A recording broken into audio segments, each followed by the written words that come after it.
Friends எல்லாரும் எப்படி இருக்கீங்க? பொறுமையாக எந்த ஒரு அலப்பறையும் இல்லாமல் அப்படியே ஸ்டார்ட் ஆன மழை கொஞ்ச நேரத்துலேயே வந்து இடி மின்னல் சூறாவளி காற்றுடன் கொட்டி தீர்த்த மழை தஞ்சையில் அப்படின்ட்டு நியூஸில் வர அளவுக்கு வந்து கொட்டி தள்ளிடுச்சு. மழை பெஞ்சு நின்றுடுச்சுனாவே எங்கே வானவில் இருக்குது அப்படின்னு சொல்லி வீட்டை சுற்றி சுற்றி தேடுறது தேஷோட பழக்கம். இன்றைக்கும் எங்கே இருக்குது ஏன்னுட்டு அம்மா அங்கே பாருங்க வானவில் இருக்குன்னு என்கிட்ட ஒரு பக்கம் அவங்க காட்டி என்னைய ப்ராங்க் பண்ணாங்க. ஆனால் உண்மையிலே ஒரு பக்கம் லைட்டாக மைல்டான கலராக தெரிஞ்சிக்கிட்டு இருந்தது வானவில். அதை வந்து நான் பாப்பா கிட்ட கூப்பிட்டு வந்து காட்டிக்கிட்டு இருந்தேன். நல்லா ஜிலு ஜிலுன்னு காற்றோட நல்ல மழை கொட்டி தீர்த்துருச்சு. வீடே நல்ல ஜில்லுன்னு கிளைமேட் வந்துருச்சு. நம்மளுக்கு டக்குன்னு ஏதாவது காரச்சாரமாக சாப்பிடணும்னு தோணும். ஒரு பக்கம் கவர்மெண்ட்லேருந்து அவங்க வேலையை கரெக்டாக பண்ணிடுவாங்க. காற்று கொஞ்சம் அதிகமாக வீசினாவே கரண்ட்டை கட் பண்ணிடுவாங்கல்ல. இன்றைக்கி ஃபுல் டே கட்டு. காலையிலேருந்து கரண்ட் இல்லாமல் இருந்தது. எப்போ வரும்னு வெயிட் பண்ணி கரண்ட்டு வந்த டைமுக்கு மழை தொடங்கி காற்று அதிகமானோம். திருப்பி அகைன் கட் பண்ணிட்டாங்க. அந்த கொஞ்சோண்டு நேரம் இடையில வந்த நேரத்தில் வேகமாக மோட்ரு போட்டு தண்ணி நிரப்புறது, குடத்துல தண்ணி பிடிச்சி வச்சுக்கிறது, அந்த வேலையில் நான் பார்த்துக்கிட்டேன். அப்படியே நைட்டு டின்னரையும் கொஞ்சோண்டு வெளிச்சம் இருக்கிறப்பே வந்து செஞ்சு வச்சுருவோம், வேணா அப்புறம் கூட சாப்பிட்டுக்கலாம் அப்படின்னு சொல்லிட்டு வேகமாக வந்து சமையலையும் ஸ்டார்ட் பண்ணிட்டேன். 2 நாளாகவே பாப்பா வந்து ஒயிட் சாஸ் பாஸ்தா வந்து கேட்டுட்டு இருந்தாங்க. அதுதான் செய்யணுன்ற பிளானில் பாஸ்தா வந்து வேக வச்சுட்டு ஸ்டார்ட் பண்ணுது. அதுக்கப்புறம் காரசாரமாக சாப்பிடணும், வெங்காயம் தக்காளிலாம் போட்டு நம்ம இந்தியன் ஸ்டைலில் அப்படின்னாலே சரி அப்படியே செஞ்சிடலாம், செய்யட்டமா அப்படின்னு பாப்பாவை கேட்டேன். நாங்கள் எங்கேயோ தொடங்கி எங்கேயோ போய் முடிஞ்ச மாதிரி தான். என்னென்னத்தையோ கையில் கிடச்சதெல்லாம் போட்டு ஒரு பாஸ்தா வந்து ரெடி பண்ணிகிட்டு இருந்தேன். என்ன செய்யறோம்?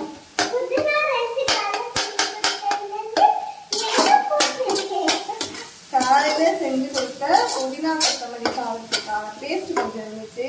அதையும் போட்டதும் பிரியாணி வாசனை வந்துச்சு. அதனால கொஞ்சம் பிரியாணி மசாலா போட்டு பாஸ்தா பிரியாணி.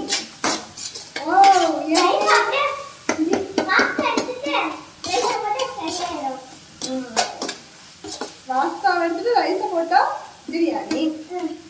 இப்போ நம்ம பாஸ்தா போட்டு பாஸ்தா பிரியாணி.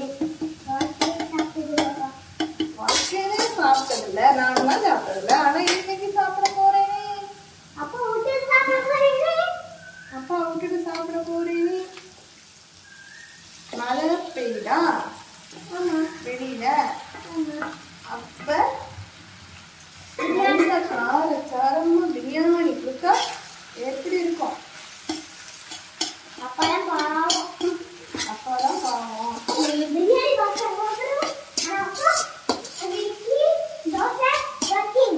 ஐயோ, என்னதான் அம்மா செஞ்சு கொடுத்தாலும் அப்பா பொண்ணு. கொஞ்சம் மிளகுத்தூள் போடுவோம். மிளகுத்தூள் ப்ரௌன் கலர் இருக்குமா, பிளாக் கலர் இருக்குமா? அது எடுக்க கொஞ்சம் போடுவோம்.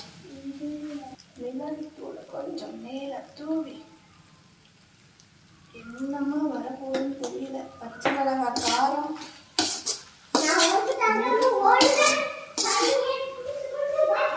காரமாக தான் தேசம் திங்க மாட்டாங்க. அதனால நானே சாப்பிடுவேன். ஒன்று டேஸ்ட் பண்ணி பார்ப்போமா?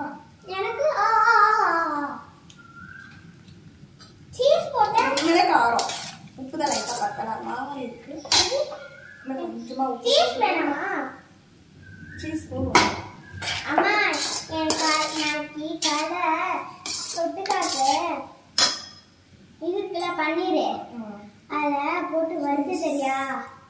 கொஞ்சமா பன்னீரா? பன்னீர் இல்லையே வீட்டுல. இந்த மலையில பிரியாணியில சீஸ் போட்டு சூப்பர் எம்மி பாஸ்தா பிரியாணி. கரண்ட் இல்ல, ஃபிளாஷ் லைட் கூடவே ஒரு டார்ச், அதை வச்சுக்கிட்டே சமைச்சாச்சு. கலர் கொஞ்சம் கம்மி, ஆனால் எம்மியான பாஸ்தா பிரியாணி.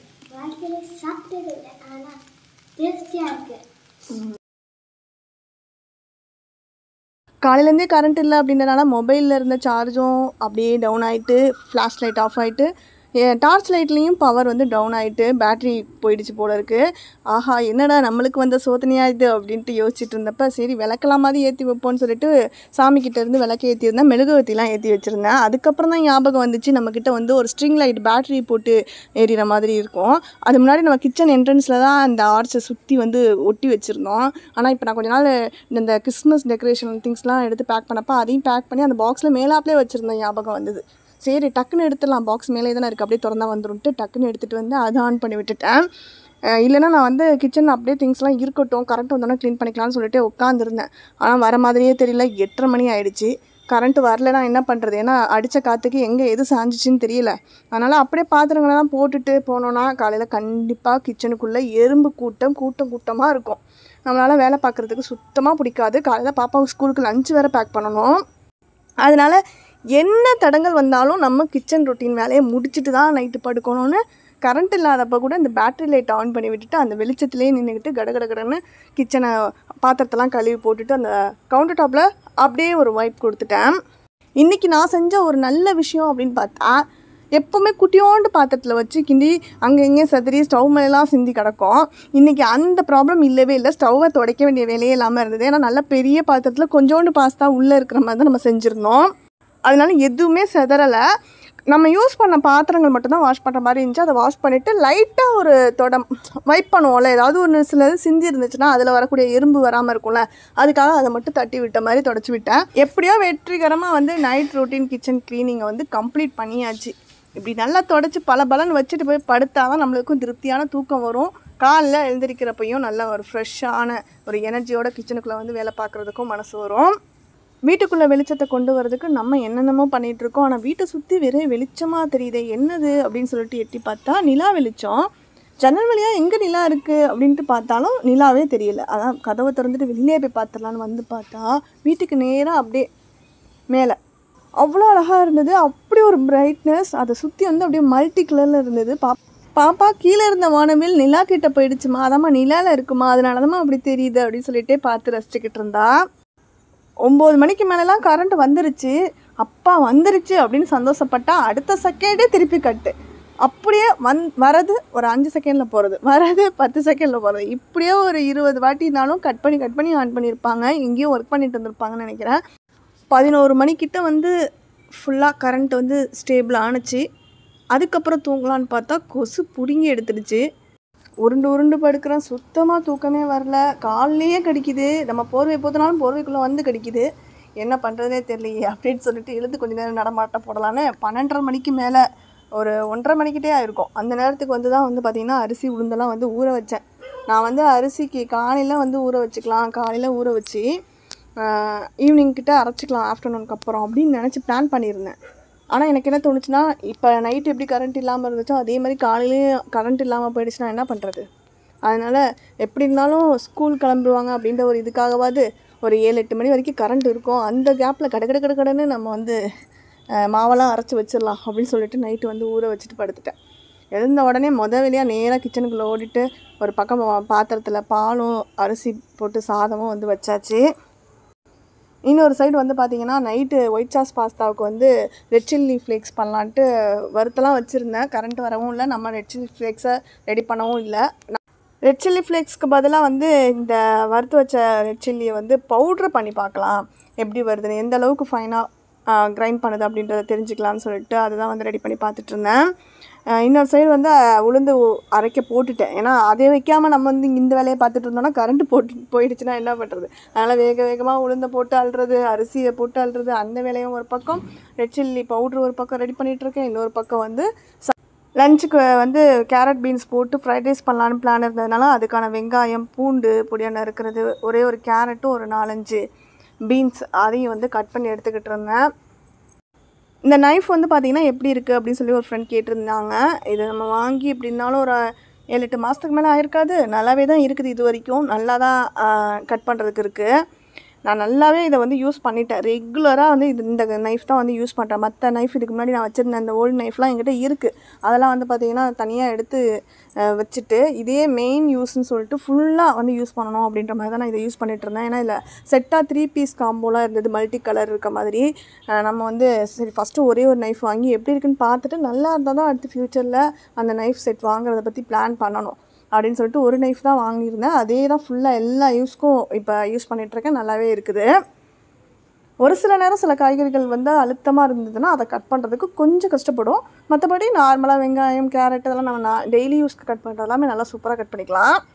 செம்ம டயர்டு, காலை எழுந்திரிக்கிறதுக்கு கொஞ்சம் கஷ்டமாக இருந்தது அப்படின்றதுனால காலையில் எழுந்ததுக்கு அப்புறம் தான் இந்த மெனு வந்து பிளான் பண்ணேன். ஏன்னா சிம்பிளாக ஒரே சாதமாக கிளறி கொடுத்தாவே அதில் இருக்க வெஜிடபிள்ஸ் மட்டுமே போதும், சைடிஸ் எதுவுமே செய்ய தேவையில்லை அப்படின்றனால தான் இந்த மெனுவை பிளான் பண்ணிக்கிட்டேன். டக்குன்னு பீன்ஸு கேரட் போட்டு செஞ்சு கொடுத்துடலாம். சைடிஸ் செய்கிற வேலையும் வந்து மிச்சம். பிரேக்ஃபாஸ்ட்டுக்கு வந்து கேழ்வரகு மாவு வச்சு மால்ட்டு தான் ரெடி பண்ண போகிறேன் அப்படின்றதுனால அது ஒரு 3 ஸ்பூன் தண்ணியில் எடுத்து போட்டு கட்டி இல்லாமல் கரைச்சிட்டு அதுக்கப்புறம் அடுப்பில் வச்சுட்டு நம்ம நல்லா கைவிடாமல் கிளறிட்டே இருந்தோம்னா அது நல்லா வெந்து வரும்ல. அதில் கொஞ்சம் வந்து சர்க்கரையும் ஏலக்காய் தூளும் ஆட் பண்ணி மிக்ஸ் பண்ணிடுவேன். சர்க்கரை நல்லா கரைஞ்சி நல்லா திக்காய் வரும்ல, அந்த ஸ்டேஜில் வந்து ஆல்ரெடி நான் வந்து பால் சூடு பண்ணி வச்சுருந்தேன். அதை அப்படியே மிக்ஸ் பண்ணி கொடுத்துட வேண்டியதான். இதை காலையிலேக்கு வந்து பிரேக்ஃபாஸ்ட்டாக சாப்பிட்டுக்குவாங்க. கரண்ட்டு போயிடக்கூடாதுன்னு சொல்லிட்டு கடவுள்கிட்ட வேண்டிக்கிட்டே வேக வேகமாக வேலையெல்லாம் முடிச்சாச்சு. இன்றைக்கி அந்த ஒரு பயத்துலேயே என்னமோ தெரில, எப்போவும் செய்கிறத விடவே இன்றைக்கி கடகடன்னு வேலையெல்லாம் வந்து பார்த்துட்ருந்தேன். வீடியோ எடுத்துக்கிட்டே அதை செஞ்சதுனால தான் இன்னும் கொஞ்சம் டிலே ஆன மாதிரி எனக்கு இருந்தது. இல்லைன்னா 7 மணிக்கெலாம் எல்லா வேலையும் முடிச்சுட்டு எடுத்து வச்சுட்டு கிச்சன் க்ளோஸ் பண்ணிட்டு வெளியில் கிளம்பியிருக்கலாம். அந்தளவுக்கு ஸ்பீடாக வேலையெல்லாம் பார்த்துட்ருந்தேன். இவ்வளோ அரிபரியிலையும் வந்து நம்ம ஃபினிஷிங் மிஸ் ஆகக்கூடாதுல்ல, அதனால் சுற்றி இருக்கிற மாவெல்லாம் வலிச்சு விட்டுறது, பாத்திரத்தோட அவுட் சைடு அந்த மாவெல்லாம் சிந்திருக்கு பாருங்கள், அதோடு வச்சுட்டு போனால் கூட எறும்பு வந்துடும். அதனால் அதெல்லாம் தொடச்சி எடுத்துகிட்டு அதுக்கப்புறம் தான் நம்ம எப்போவுமே மூடி வைப்போம். அந்த மாதிரி எப்போவும் பண்ணுற வேலையை எந்த ஒரு குறைபாடும் இல்லாமல் கரெக்டாக பண்ணிகிட்டே வந்துட்டுருந்தேன். ஃப்ரைட் ரைஸ்க்கு வந்து எண்ணெயில் வந்து கொஞ்சம் சீரகம் போட்டு தாளிச்சிருந்தேன். அதுக்கப்புறம் வெங்காயம், பூண்டு, பச்சை மிளகாய் ஆட் பண்ணியிருந்தேன், இஞ்சி பூண்டு பேஸ்ட்டு எல்லாம் நல்லா வதங்கினதுக்கப்புறமா நம்ம நறுக்கி வச்சுருந்த கேரட்டு, பீன்ஸையும் ஆட் பண்ணி அதையும் வதக்கிக்கலாம். அதுக்கப்புறம் தண்ணி எதுவுமே ஆட் பண்ண தேவையில்லை, அப்படியே மூடி வச்சிட்டோன்னா அந்த ஆவிலே வந்து காய்கறி குக்காய் வந்துடும். தேவையான அளவுக்கு உப்பு அதையும் சேர்த்துலாம், சேர்த்துட்டு மூடி வச்சிடலாம். இப்போ வந்து கேழ்வரகு மால்ட், அதுக்கு வந்து நம்ம ரெடி பண்ணி வச்சுருந்த அந்த கேழ்வரகுக்குள்ளே பால் வந்து மிக்ஸ் பண்ணியாச்சு. நான்லாம் வந்து குழந்தையாக இருந்தப்போ பாலில் நம்மளுக்கு பாலாடை வந்துச்சு அப்படின்னாவே அப்படியே கொமட்டிக்கிட்டு வர மாதிரி ஒரு ஃபீல் இருக்கும். ஆனால் எனக்கு அப்படி ஃபீல் ஆகிட்டு இருந்த இதுக்கு அப்படியே ஆப்போசிட். பாப்பா வந்து பாலாடை நான் வந்து வேணான்னு ஒதுக்கி வச்சுக்கிட்டு இருப்பேன் முன்னாடி. அம்மா என்னம்மா அதை எடுத்து ஓரமாக வைக்கிறேன், அதை தூக்கி உள்ளே போடுமா பாலுக்குள்ளே, எனக்கு கொடுமா, பாலில் சாக்லேட் போட்ட மாதிரி டேஸ்ட்டாக இருக்கும் அப்படின்னு சொல்லிட்டு விரும்பி சாப்பிடுவாங்க. அதனால் இன்றைக்கி அந்த பாலாடெல்லாம் சேர்த்து தூக்கி தான் அந்த மால்ட்டுக்குள்ளே போட்டு கொடுத்துக்கிட்டு இருந்தேன். காய்கறிலாம் வெந்து வந்ததும் அதை அப்படியே ஓரமாக ஒதுக்கி வச்சுட்டு ஒரு முட்டையை வந்து உடச்சி ஊற்றிருந்தேன். அதுக்கு மேலே கொஞ்சமாக மஞ்சள் தூளும் மிளகுத்தூள், உப்பு முட்டைக்கு அதையும் சேர்த்து மிக்ஸ் பண்ணி முட்டையை ஒரு ஸ்க்ராம்பிள்டு பண்ணிவிட்டு அதுக்கப்புறம் கொஞ்சம் நம்ம அரைச்சி வச்சுருந்தோம்ல ரெட் சில்லி பவுட்ரு, அதில் ஒரு 1/4 டீஸ்பூன் தான் இருக்கும், அந்தளவுக்கு கொஞ்சமாக போட்டுட்டு அதையும் சேர்த்து மிக்ஸ் பண்ணிவிட்டு அதுக்கப்புறம் சாதத்தை சேர்த்து அப்படியே ஒன்றா ஒரு கிளறிடலாம். ஃபைனல் டச்சுக்கு கொஞ்சம் மேலே அகெயின் வந்து கொஞ்சம் மிளகுத்தூள் அப்படியே தூவி விட்டு அவ்வளோதான், சூப்பரான வெஜ் ஃப்ரைட் ரைஸ் ரெடி. அதை தூக்கி பாப்பாவுக்கு வந்து லஞ்சுக்கு பேக் பண்ணியாச்சு.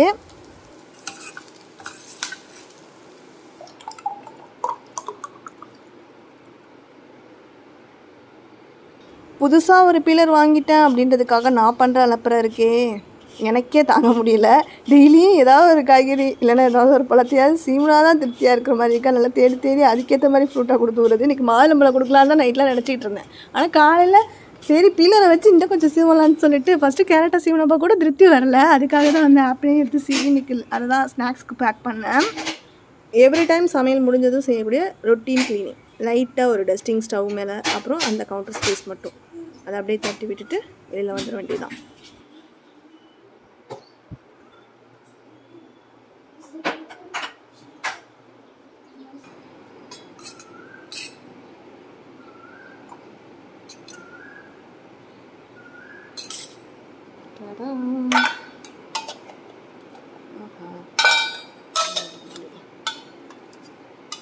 ஸ்நாக்ஸை தப்பாக முடிட்டியா? தப்பாக போட்டுட்டேன். நான் வைக்கிறேன்.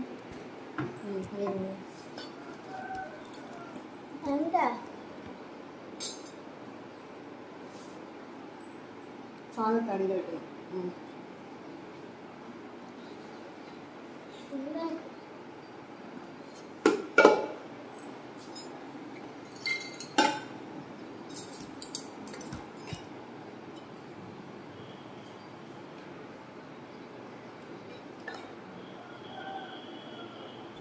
எப்போவுமே தேஷ் வந்து நம்மளுக்கு ஹெல்ப் பண்ணுறது தான். நான் என்னமோ பெருமையாக பொண்ணு நம்மளுக்கு ஹெல்ப் பண்ணுறதுக்காக விழுந்து விழுந்து காலையில் நேரத்தில் ஓடி வந்து அதை பண்ணட்டுமா இது பண்ணட்டுமான்னு கேட்டு கேட்டு பண்ணுறாங்கன்னு நினச்சிட்டு அப்படியே பெருமையில் புல்லரிச்சு கிடந்தா அவள் எதுக்கு பண்ணான்னு இன்றைக்கி தான் எனக்கு கிளியராக புரிஞ்சுது.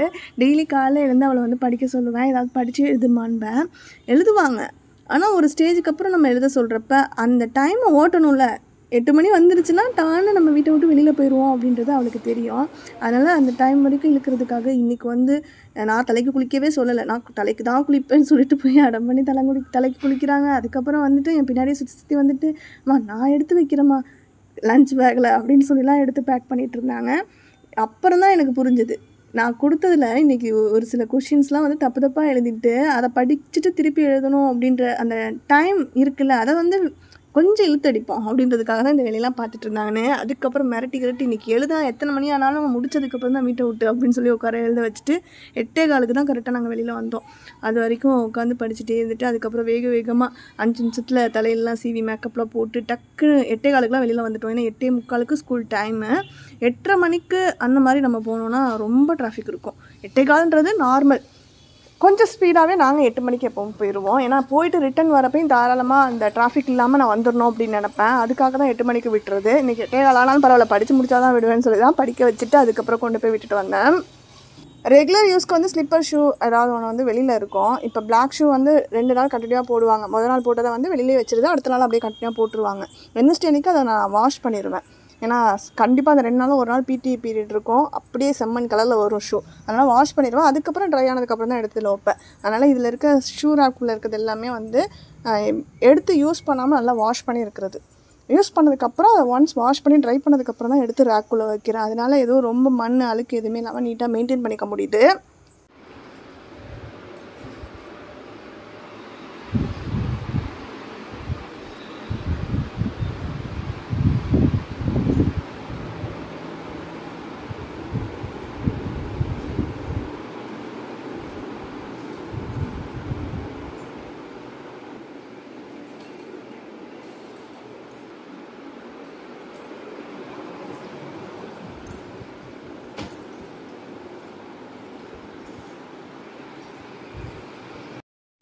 டைம் வந்து 9:15.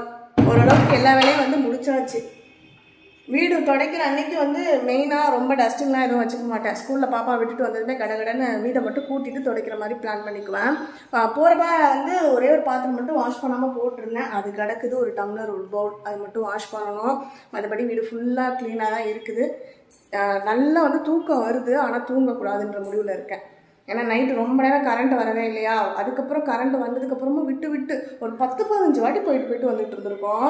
அதனால் சுத்தம் தூக்கம் கெட்டு போயிட்டு அதுக்கப்புறமா கரண்ட் வந்ததுக்கப்புறமும் பார்த்தா நல்ல மூச்சு வாங்குது. கரண்ட் வந்ததுக்கப்புறமும் வந்து கொசுக்கடி தாங்க முடியல. மெயினாக இன்றைக்கி வீடு வந்து க்ளீன் பண்ணதுக்கு தொடச்சதுக்கு காரணமே ஃப்ளோரில் வந்து நிறைய ரத்தக்கரை கொசு அடிச்சு வச்சுருந்தேன். அதனால் அதை துடைக்கலான்னு அப்படியே ஆரம்பித்தது தான். அப்படியே வீடு ஃபுல்லாக கடகடன்னு தொடச்சி விட்டுட்டேன். மற்றபடி ரொம்ப அழுக்கெல்லாம் எதுவும் இல்லை. இன்றைக்கி துடைக்கிற பிளானே இல்லாமல் இருந்துச்சு. அந்த ரத்தக்கரைக்காக துடைக்க ஆரம்பிச்சது. அப்புறம் ஒரு சில இடத்துல இங்கு இருந்தது. பாப்பா வந்து இங்கு அங்கே ஃப்ளோரில் போட்டு வச்சுருந்தாங்க. ஸோ அதுக்காக க்ளீன் பண்ணது தான். அப்படியே க்ளீன் பண்ணி விட்டேன். இதுக்கப்புறம் வந்து தூங்க போகிறதில்ல. தூங்கினா நாளைக்கு வந்து பார்த்திங்கன்னா இன்றைக்கி நைட்டு திருப்பி தூக்கம் வராது, அப்படியே அது டிலே ஆகும். அப்புறம் காலையில் எழுந்திரிக்க லேட் ஆகும். இப்படியே இது போயிட்டுருக்கோம். அதனால் இப்போ தூங்காமல் சிஸ்டத்தில் வந்து ஏதாவது ஒரு படம் வந்து போட்டு விட்டுட்டு கொஞ்சம் நேரம் பார்க்கணும். அப்படியே பார்த்துட்டு முடிஞ்ச அளவுக்கு தூக்கத்தை கண்ட்ரோல் பண்ணுறதுக்கு தான் ட்ரை பண்ண போகிறேன். ஏன்னா இது மாதிரி பகலில் தூக்கம் வந்துச்சுன்னா கண்டிப்பாக நல்லா தூங்கிடுவேன். இப்போ 9:15 தான் ஆகுது. கண்டிப்பாக பாப்பா ஸ்கூல்லேருந்து அழைக்க போகிறதுக்கு 3 மணின்றதுனால அது வரைக்கும் நல்லா தூங்கிடுவேன். 9:15. இனிதான் வந்து பிரேக்ஃபாஸ்ட் சாப்பிடணும். சாப்பிட்டுக்கிட்டே அப்படியே வந்து படம் பார்த்துட்டே டைம் ஸ்பெண்ட் பண்ண போகிறேன். ஸோ இதோட இந்த வ்ளாகை வந்து எண்ட் பண்ணிக்கலாம்னு நினைக்கிறேன். ஏன்னா இதுக்கப்புறம் எந்த வேலையும் இல்லை. 3 மணிக்கு பாப்பா ஸ்கூல்லேருந்து அழைச்சிட்டு வந்ததுக்கப்புறம் அப்படியே ஈவினிங் ரொட்டீன் வந்து கண்டினியூ ஆகும். ஓகே, அமேசான் பிரைமையும் ஹாட்ஸ்டாரையும் ஒரு தொலைவோம். ஏதாவது ஒரு படம் மாட்டோம். தமிழ் ஃபிலிம் வந்து ஏதாவது த்ரில்லிங்காக இன்ட்ரெஸ்டிங்காக இருக்க மாதிரி படம் வந்துச்சுன்னா பார்க்கலான்னு பிளான் பண்ணியிருக்கேன். பார்க்கலாம். தேடுன்னு தேடுறப்ப எதுவும் வந்து பொம்மை படம் மாட்டாது. பாப்பா கூட சேர்ந்து பார்க்கலான்னா எல்லா படமும் வந்து பார்த்து வச்சுருக்கோம். இந்த படம் வந்து இப்போ ரிலீஸ் ஆகிருக்கு போல இருக்குது. 2024 போட்டிருக்கு. இது வந்து இப்போ நியூவாக ஆட் பண்ணியிருக்காங்க. அதெல்லாம் பார்த்தாச்சு. இது ஒன்று பார்க்கல. அப்புறம் இது ஒன்று. இதெல்லாம் கொஞ்சம் பழைய படம். 2017 ரிலீஸ் ஆகிருக்கு. ஹாரர் மூவின்னு போட்டிருக்காங்க. ஸ்பைடர்மேன் 3 எல்லாம் பார்த்தாச்சு பல தடவை. 2007 ரிலீஸ் ஆன படத்தை இப்போ தான் ஆட் பண்ணியிருக்காங்க. இது வேணால் பார்க்கலாம். இந்த படம் பார்த்தாச்சான்னு தெரியல, பார்க்கணும். அப்படியே அரௌண்டு இந்த படம் வந்து இப்போ தான் ஒரு 2 டேஸ்க்கு முன்னாடி தான் ஆட் பண்ணாங்கன்னு நினைக்கிறேன். ஒரு 2 நாளைக்குள்ளே தான் அதை பார்த்துருந்தேன். குரங்கு பேட்டன்னு சொல்லிட்டு 80s வந்து எப்படி சம்மர் ஹாலிடேஸ் வந்துச்சுன்னா அந்த டைமில் வந்து எப்படி குழந்தைங்களாம் அதை எப்படி கொண்டாடுவாங்க அப்படின்ற மாதிரி அந்த சைக்கிள் ஓட்டி பழகிறது அதெல்லாம் நல்லா இருந்தது குழந்தைங்களோட அந்த ஆக்டிங் எல்லாமே. ஸோ இந்த படத்தில் வந்து ஒரு 1 டைம் பார்க்கலாம். நம்மளுக்கு பிடிக்கும். இப்போ இருக்க கிட்ஸ்க்கெலாம் பிடிக்குமான்னு தெரியல. இந்த படம் நான் பார்த்துட்டேன். அது பாப்பாவை விட்டுட்டு நான் மட்டும் உட்காந்து பார்த்தேன். ஸ்கூலுக்கு பாப்பா போனதுக்கப்புறம் அப்படியே பார்க்கலாம். வேறு ஏதாவது இது மட்டும்தான் இப்போதைக்கு கொஞ்சம் பார்க்குறான் அப்படின்னு நினைக்கிறேன். சயின்ஸ் ஃபிக்ஷன் அப்படின்னு போட்டிருக்கு. சஸ்பென்ஸ் பார்க்கலாம்.